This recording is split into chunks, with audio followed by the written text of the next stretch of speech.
మలద్వారం దగ్గర బాధించే సమస్యల గురించి బయటకు చెప్పుకోవటానికి మనలో చాలా మంది సిగ్గుపడుతూ ఉంటారు.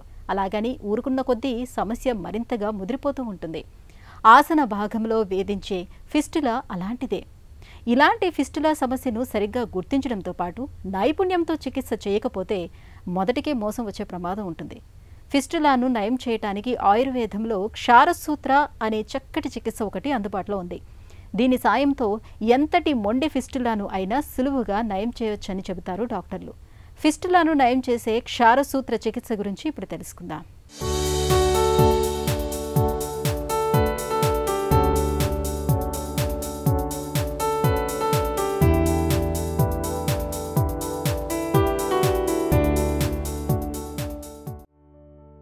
సమస్య వచ్చిన చోటు, అది పెట్టే బాధ, ఇవి రెండూ మనిషిని ముళ్లకంప మీద కూర్చున్నామా అన్నట్టుగా వేధిస్తుంటాయి. ముళ్ళులా గుచ్చుకుంటూ వేధించే ఈ బాధ పేరే ఫిస్టులా. ఫిస్టులాను ఆయుర్వేదం భగంధర వ్యాధిగా చెబుతుంది. భగంధరం గురించి తేలికగా అర్థమయ్యేలా చెప్పాలంటే, గోడలో పైనుంచి ఒక నీళ్ల గొట్టం వస్తుందనుకుందాం. ఈ గొట్టం ఎక్కడన్నా పగిలితే దాని నుంచి నీరు బయటకు లీక్ అయి అక్కడ గోడను పాడు చేసి ఏదో వైపు నుంచి బయటకు వస్తుంది. ఒక రకంగా భగంధరం కూడా ఇలాంటి సమస్యే.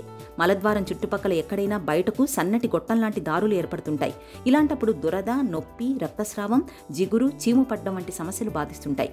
ఈ ఫిస్టులాలో కూడా లో యానెల్ అని, హై యానెల్ అని రెండు రకాలు కనిపిస్తుంటాయి. లో యానెల్లో ఫిస్టులాలు సాధారణంగా మలద్వారానికి దగ్గరలో చర్మం పైభాగంలో కనిపిస్తుంటాయి. హై యానెల్ ఫిస్టులాలు మలమార్గానికి దూరంగా చర్మానికి చాలా దిగువగా కనిపిస్తుంటాయి. ఫిస్టులా వ్యాధి అనేది దాదాపు మన పాపులేషన్లో కనుక చూసినట్టయితే 3 to 7% of the people are suffering. అంటే ఈ ఫిస్టులా వ్యాధి అంటే, ఫిస్టులా అంటే రీడ్ అనేటువంటిది, అంటే ఒక నాళిక ద్వారా ట్యూబులార్ చేంజెస్ ఉండి గుద మార్గం ద్వారా పెరియానల్ యాప్సెస్ అయితేనేమి, సబ్క్యూటేనియస్ యాప్సెస్ అయితేనేమి, ఇస్కోరెక్టల్ యాప్సెస్ అయితేనేమి, పెల్విరెక్టల్ యాప్సెస్ అయితేనేమి, గుద మార్గం దగ్గర ఒక చీము గడ్డ తయారయ్యి అది వివిధ రకాలైనటువంటి ఇన్ఫెక్షన్స్ చేత పగిలిపోయి రెండు రంధ్రాలను, బయట ఎక్స్టర్నల్ ఓపెనింగ్, ఇంటర్నల్ ఓపెనింగ్, రెండు రంధ్రాలతో కూడి లో anal fistula, high anal fistula అనేటువంటి రెండు రకాలుగా ఉండడానికి ఆస్కారం ఉంది. లో యానల్ ఫిస్టులా అంటే డెంటేట్ లైన్ కింద, ఇది ఈజీగా మామూలు రెమెడీస్తో లేదా సర్జరీ విధానాలైనటువంటి ఫిస్టులాటమీ కానీ ఫిస్టులెక్టమీ విధానాలలో మనము దాదాపు సక్సెస్ఫుల్గా చేయవచ్చు.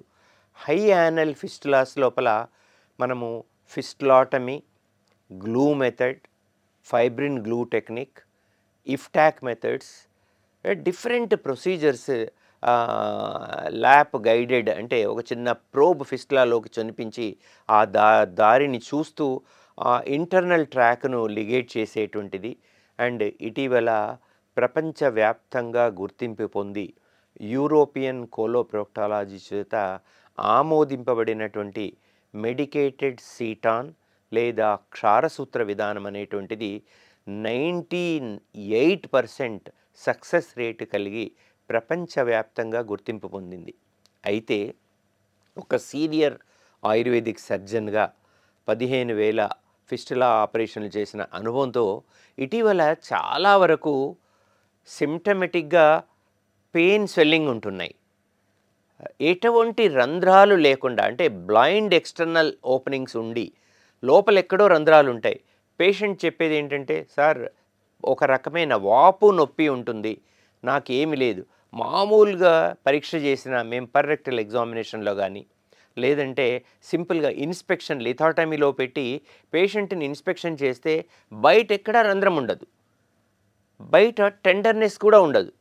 సో అట్లాంటప్పుడు మేము లోపల పర్రెక్టల్ అంటే గ్లవ్ తొడుక్కొని లోపల గుద మార్గాన్ని పరీక్షించినప్పుడు ఎక్కడో కాడ ఒక రకమైన, అంటే ఇండ్యూరేషన్, స్వెల్లింగ్, వాపులు ఉండట్టు గమనిస్తున్నాం. దాన్ని మనకు ఇప్పుడు పర్రెక్టల్ అల్ట్రాసోనోగ్రఫీ, ఫిస్టులోగ్రఫీ అనే విధానం ద్వారా మనం చూసినట్టయితే స్పింక్టర్స్ మధ్యలో యాప్సెస్ కలెక్ట్ కావడం, అది లోపల పాకిపోవడం, అది బయటికి రాకుండా ఉండడము, ఇవి ఒక ప్రత్యేకమైనటువంటి వ్యాధులు. ఫిస్టులా విషయానికి వస్తే దాన్ని గుర్తించడంతో పాటు చికిత్స చేయడం కూడా కష్టతరంగానే ఉంటుంది. ఫిస్టులా మొదట్లో ఎక్కడో చిన్న కురుపులా మొదలవుతుంది. తర్వాత చిట్లిపోయి చీము, రక్తం కారుతూ వేధిస్తుంది. తర్వాత మానిపోయినట్లుగానే కనిపిస్తుంది. కానీ కొద్ది రోజులకే మళ్లీ మొదలవుతుంది. ఒక రకంగా చెప్పాలంటే భగంధరం మొండి సమస్య. మలబద్ధకంతో బాధపడుతున్నప్పుడు, నీళ్లు తక్కువగా తాగే అలవాటు ఉన్నప్పుడు, ఆహారంలో పీచు తక్కువగా ఉన్నప్పుడు, ఎక్కువ గంటలు కూర్చుని పనిచేస్తున్నప్పుడు, తగినంత శారీరక శ్రమ లేనప్పుడు, రోజుల తరబడి దూర ప్రయాణాలు చేస్తున్నప్పుడు ఫిస్టులా వ్యాధి తీవ్రమయ్యే అవకాశం ఉంది. ఒకసారి ఫిస్టులా మొదలయ్యాక మందులతో తగ్గే అవకాశం చాలా తక్కువ. ఫిస్టులాకు సర్జరీనే అత్యుత్తమ పరిష్కారమని చెబుతారు డాక్టర్లు. ఆయుర్వేదంలో ఫిస్టులాకు క్షారసూత్ర చికిత్సను ఒక చక్కటి చికిత్సగా చెబుతారు.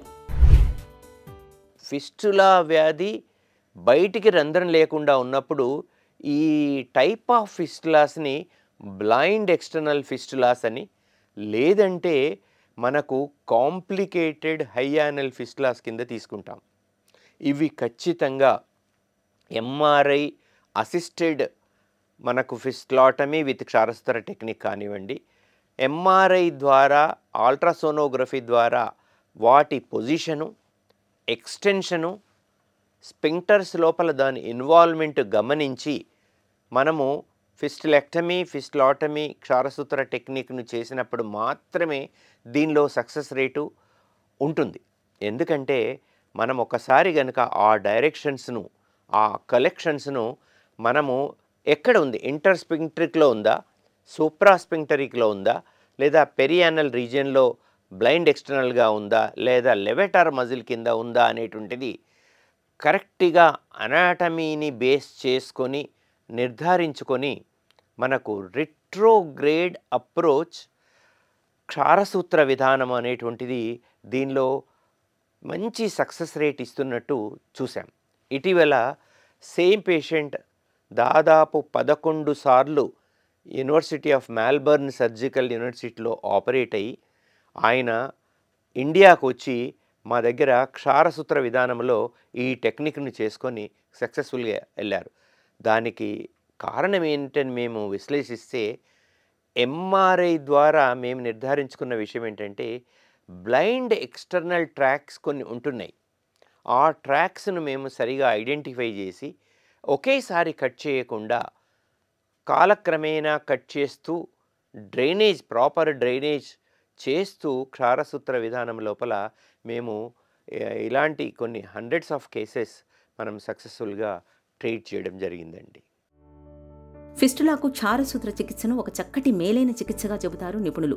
మందుపూత పూసిన ఒక దారాన్ని ఫిస్టులా ముఖద్వారం ద్వారా లోపలికి చొప్పించి ఫిస్టులాను లోపలి వైపు నుంచి క్రమంగా మూసివేసుకుంటూ వస్తారు.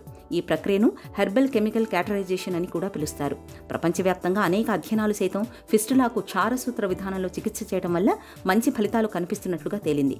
అయితే క్షారసూత్ర చికిత్స విజయవంతం కావడం అన్నది నిపుణుల అనుభవం, నైపుణ్యం మీద కూడా ఆధారపడి ఉంటుంది. ఫిస్టులా మానిపోయాక కొంతమందిలో మళ్లీ కనిపించే అవకాశం ఉంటుంది. అయితే చాలా మంది దీన్ని ఆపరేషన్ విఫలం కావడంతో మళ్లీ వచ్చిందని అనుకుంటారు. కానీ అది నిజం కాదు. పాత ఫిస్టులాకు బదులుగా కొత్త ఫిస్టులాలు పుట్టుకొస్తాయని గుర్తుంచుకోవాలి. కాబట్టి మొదటిసారి ఫిస్టులా కనిపించినప్పుడు జాగ్రత్తగా చికిత్స చేయించుకోవాలి.